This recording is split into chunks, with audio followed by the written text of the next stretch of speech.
câmera, mas dá pra filmar.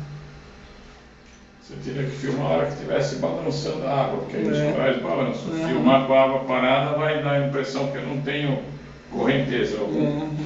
Não, mas aí eu filme de novo quando tiver. Olha uma areiazinha aqui. Cadê ela? A cabecinha dela aí. Ah, Uma moreiazinha. Essa é a única importada, eu ganhei de presente e pus aí. Um dia achei ela no chão e sabia que ela pulava. Depois não pulou mais. Todas essas rochas aí eu que fiz, todas elas. Todas, né? Todas elas feitas de massa plástica. Olha aí, botando esse cílio. Ah, ele vai abrir mais ainda, porque parou agora.